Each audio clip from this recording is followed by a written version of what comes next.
What's up guys, Luke here from Luke's Points and Miles. Today I want to talk about my general credit card strategies, and in particular I wanted to talk about my strategy heading into 2025. And I feel like a few of you might share my situation, so maybe this video will give you some ideas on how to plan your own mission objectives heading into this next year of points and miles earning and redeeming. So today I'll first review what I have planned and how my travel style might change a little. Then I'll go over my general goals of 2025. Afterwards, I'm going to break down the credit card setup that will power my general spending. But if you are new here, I talk about credit cards, points, miles, cashback, and travel. If any of those things interest you, consider becoming a subscriber.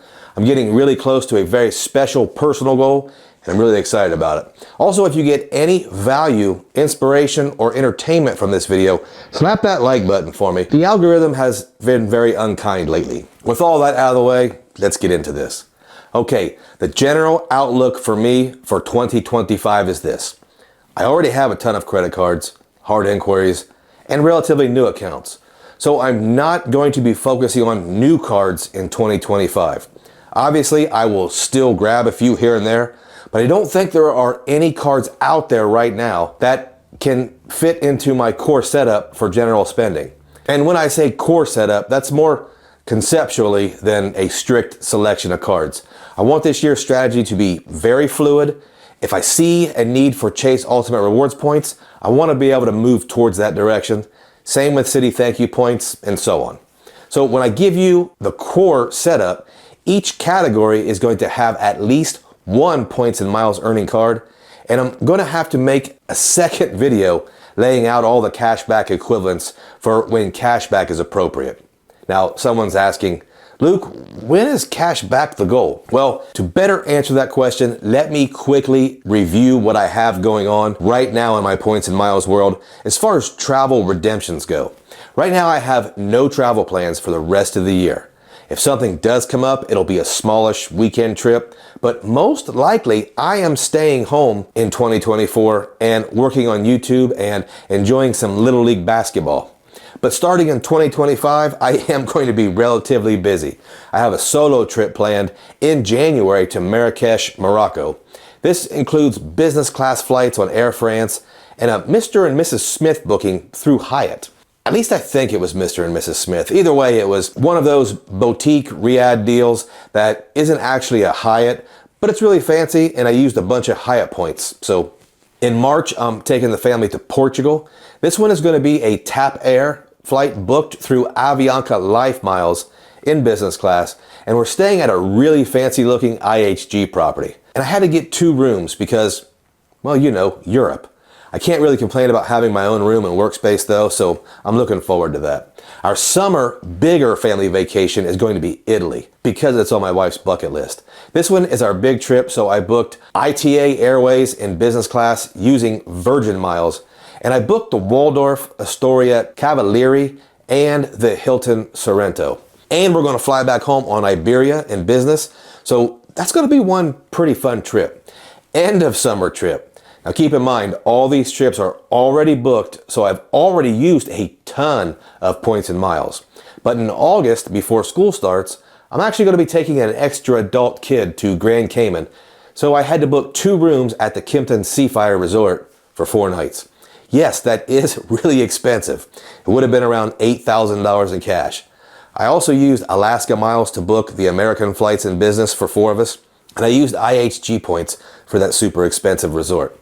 After all that, my wife says that any other trips in 2025, they have to be domestic. So anything else in 2025 is going to be shorter and closer, or that's at least what she says. So here's the deal. I'm not exactly in need of any points or miles right now.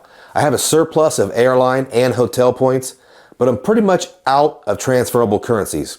And when I mean out, I think I have no balance in some of those. So factoring in no plans for any new important cards in 2025, and I have a basic fluid strategy. Remember, I said basic, not simple. It really does seem like no matter what I do, I don't have the ability to play this game simply. Maybe when I mature or get burned out. And this brings me back to when is it appropriate to mix in cash back? Even though all those trips are already booked, that's going to be some expensive traveling, and I can always use a little extra money. I also don't have any immediate need for points or miles, so I think I'm going to be mixing in the cash back early and often, especially when I see deals and opportunities. So what I'm going to do here is I'm going to list the card or cards I'll be using for each category, and I'll start with the points and miles side. This is going to be a longer video, so grab a cold drink or maybe an adult beverage and get comfortable. Remember, I don't exactly have an immediate need right now, and I'm not really looking at any new cards for my core setup, so any cards I would get would really only be for a bonus. So let's get right into the category that we all use pretty regularly, and that's dining. Now, most of you know that dining is a super popular category on tons of cards, so I'm going to be rotating 4 different cards for this depending on the goal, but Chase points I think will be priority. So I think the most often used card will be earning 3 times UR points with the Chase Sapphire Reserve, at least for as long as I have it. I'm still deciding on that. But I'll also be subbing in, depending on the goal, the City Strata Premier, which earns 3 times City Thank You points. I really need to build up those City Thank You points because I want to try some of those new hotel partnerships. But I'll also be using 2 other cards for dining at least through 2025. I have a way to earn 4 times Life Miles on dining using the Avianca Elite card because I'm a Life Miles Plus subscriber. Stay tuned for a more in-depth review on that card and that subscription. But earning 4 times on Life Miles is what will fuel my next European trips. And I'm also eyeballing a trip to Vietnam on Vietnam Airlines sometime in the future. I'm planning that for a solo trip or with my Filipino head of security, Dino. I also get a 10% rebate on Avianca Life Miles redemptions, so that makes the earnings just a bit sweeter. Finally, I want to mix in some Capital One Saver in 2025 for that 3 times Capital One miles, but I imagine it's going to have a rough time breaking the lineup in that dining category with all those hitters. So as you can see, I'm not making a strict dining card, but I want to use all 4 of these cards in 2025. But there's always a chance 1 or more will go away. What about groceries? Well, if you follow the channel, you know that I recently parted ways with the Ultimate Food card, the American Express Gold card. I chose to use a cheaper, less powerful duo for earning points at the grocery store. The primary will likely be the City Strata Premier. And once I have a good stash of thank you points, I think I'm going to be subbing in the Saver One card from Capital One. I'm a big fan of the Capital One duo, so I'm hoping to plus up those Capital One miles in the next year. Gas is a category that is just not all that easy to fill with consumer credit cards. But for me, the easy pick is going to be the City Custom Cash. I don't spend more than $500 on any normal month in gas, so 5 times thank you points is a great deal. I have some other options, but they might be from cards that won't be around all year, and I don't have a category that suits this City Custom Cash better than gas. Guys, if you want more information on any of these cards, check out my card link in the description below. Using my link definitely supports the channel, and if you have used any of those links in the past, I sincerely thank you. I don't have a points and miles card for utilities, so I'm going to be using a cashback card for that. Stay tuned for the next video to see which cashback card I will be using for that category. There are smaller categories that are pretty easy to keep the same year round, and one of those is cable and internet. I use my internet for this YouTube channel, so I'll keep my Chase Inc. cash on this one so I can earn 5 times Ultimate Rewards points. It's never not a great thing to earn 5 times UR points, so this card will stay in the auto pay for that bill. Next, we have an often overlooked category, and that's entertainment. Some of you might not spend here, but I pay the Bengals over $3,000 a year. And we also like to go to an NBA game every year, and we like concerts. So for this, I'm going to be using the Capital One Saver card for 3 times on those tickets and that music. Pretty easy choice there.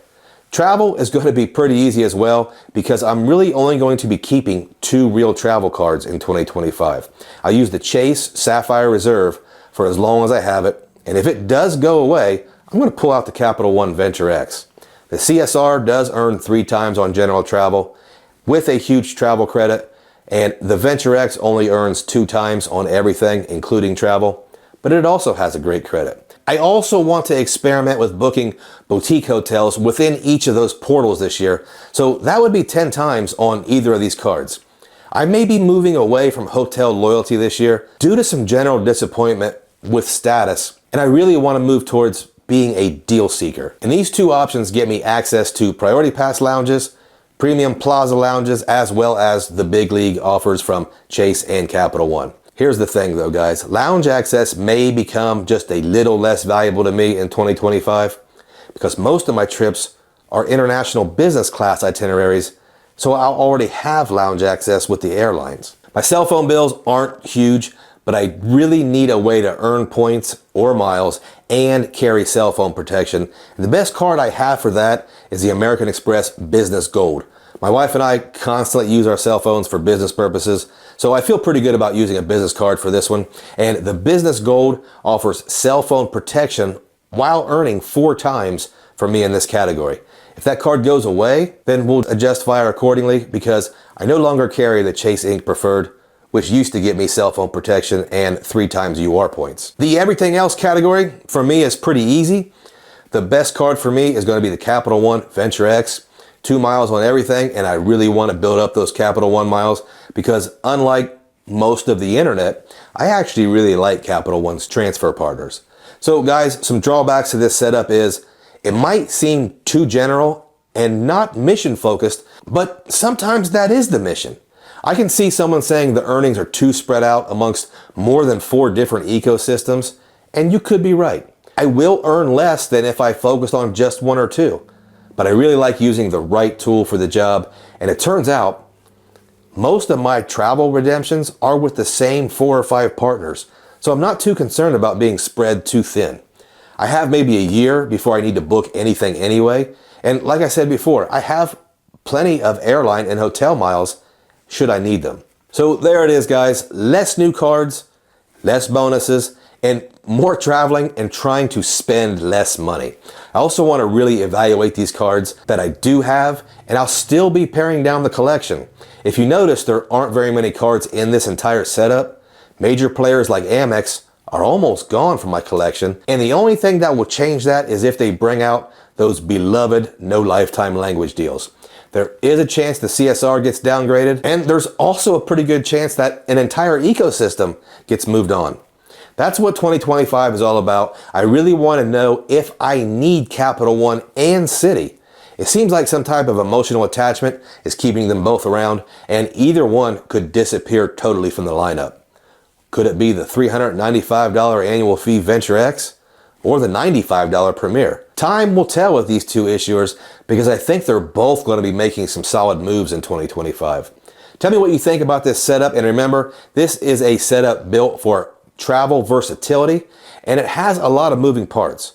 In part 2, I'm going to be talking about my cash back strategy for 2025, and while that generally isn't all that exciting, I'll also talk about how cash back can create even more points and miles. Keep an eye out for that video, and remember, if you want more information about these points and miles cards, check out my super cool organized card links in the description below. And if you have stayed around all the way to the end, I appreciate you, and I want to thank every single one of you.